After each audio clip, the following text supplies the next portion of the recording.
Guys, nagluluto ako guys ng butter chicken. Ano yan guys, oh. Lalagay natin guys. Ano yan guys. Nag-simmer na yung ating butter chicken.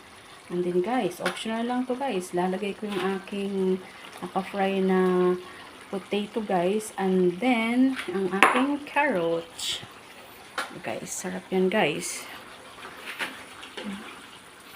Ito na yan guys.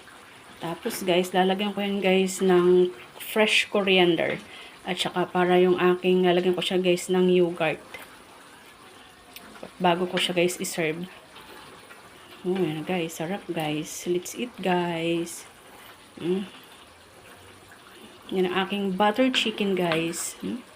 Sarap yan guys. Creamy talaga siya guys. So, posible guys, yung aking butter chicken,